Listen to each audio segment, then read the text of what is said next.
Deeply appreciated. Senator Lankford. Mr. Chairman, thank you. Thank you to both of you for your work. I have several questions on this topic and a couple of questions that are around it because it's unique to be able to sit down with both of you on that. I want to take advantage of that moment. I want to pick up Director Peters in this discussion about cameras. That was actually my first question. A common story on the sexual assault that we've heard already was that the assault was happening with staff members in locations where they were not monitored. How do we get that fixed? In the meantime, how do we make sure that until we get cameras and monitoring in those locations, we get additional staff eyes and ears in those locations, or certain policies that if you're passing through these certain locations, you can't do it one-on-one? What is in process right now?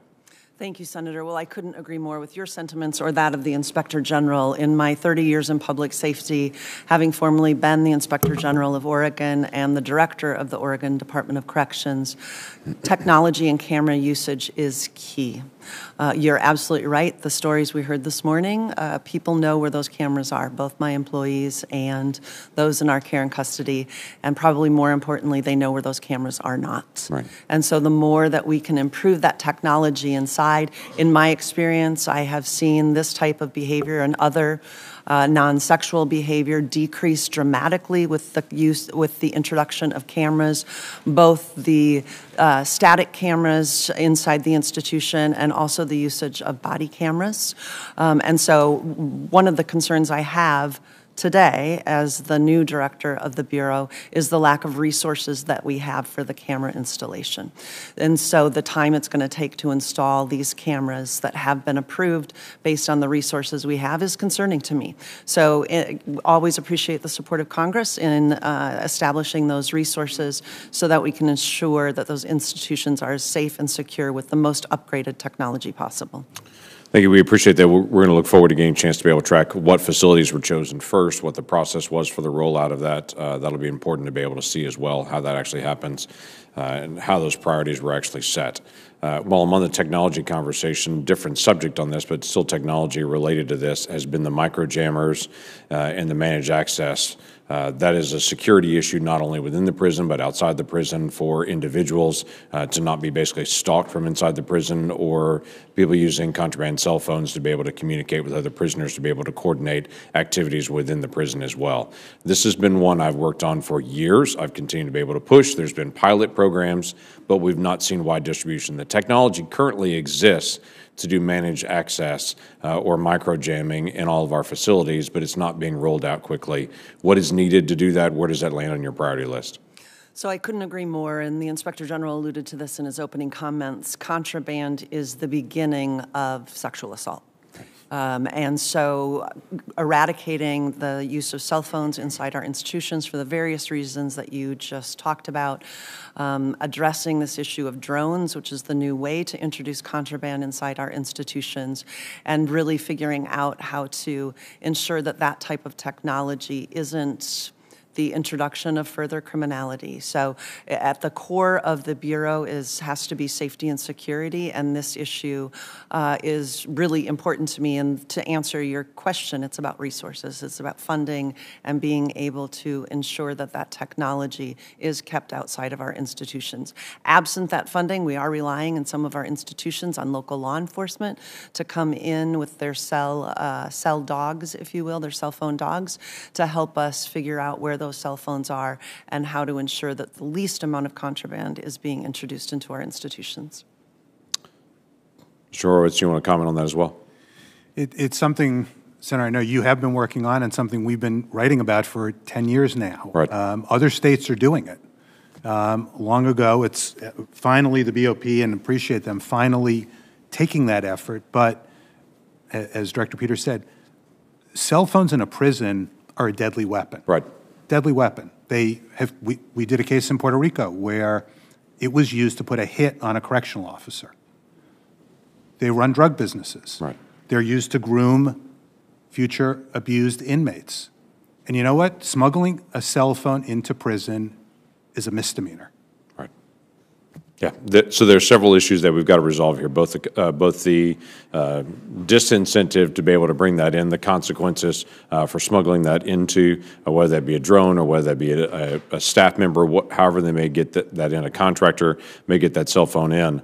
But again, for the longest, states, local entities couldn't do this jamming because it was blocked in federal law. This is still a big issue for us, and we're still blocking the micro jamming, that the technology is there. We're acting like this is 20 years ago, but the technology is there, and the managed access where it is being used to effectively to be able to deter future crimes that are there. So I appreciate the engagement. This is an area that we've got to continue to be able to advance on, to be able to make our prisons more secure, and our staff that are there, that are the vast majority are good actors in that, to continue to be able to protect them as well.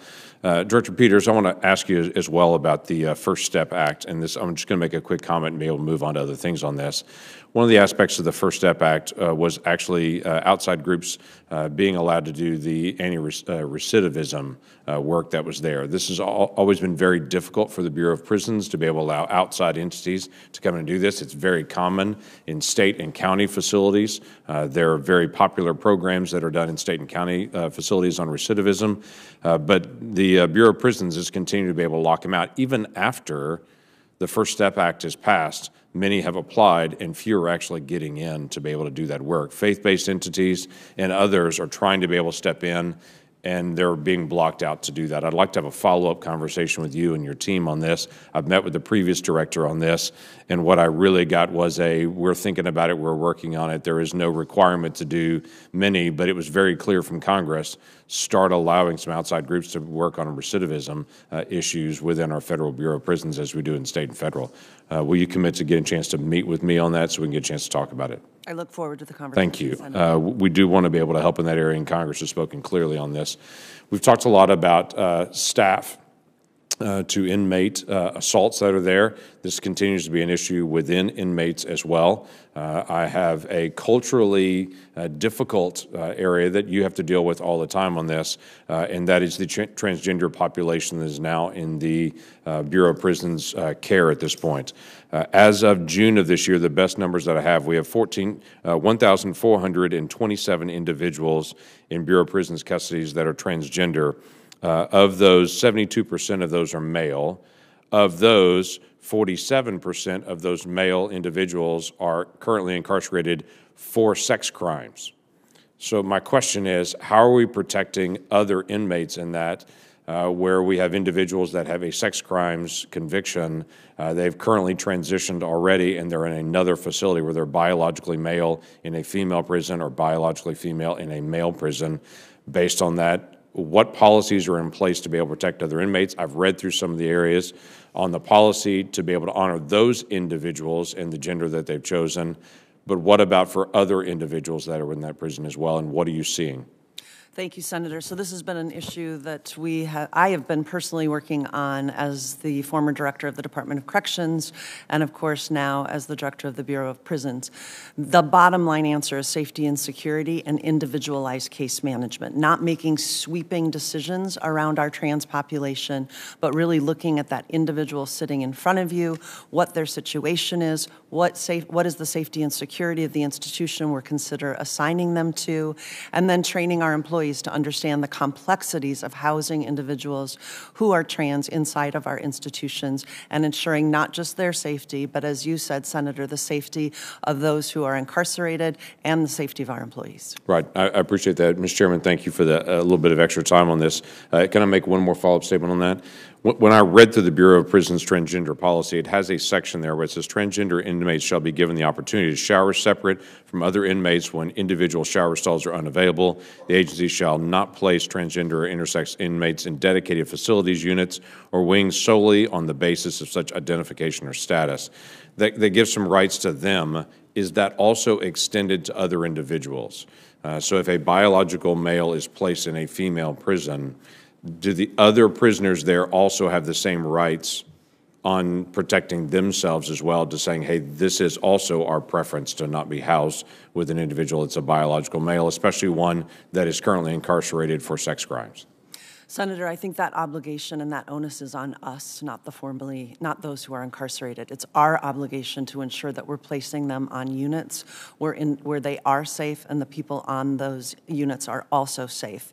I wouldn't want to put that ownership on the adults in custody to determine their safety and security. That is an issue that lies with us. But based on this policy, a transgender inmate is given the opportunity to be able to choose What I'm asking is, do the individuals that they're housed with, do they also get that same opportunity, or is that opportunity for choice only given to the transgender inmate?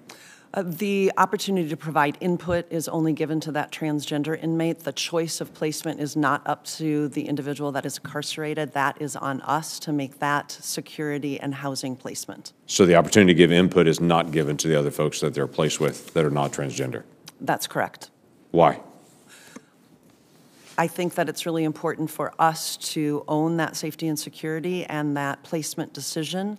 We're the experts in corrections. We're the ones that need to determine where those individuals can be appropriately housed. Well, you've also got a situation where some people get input and some people do not on that. And I think if you're going to give input to individuals on housing and safety and what they feel secure or their own background and perspective, I think that should be given to all in that situation. Okay, thank you for your Mr. Chairman, thank you. Thank you, Senator.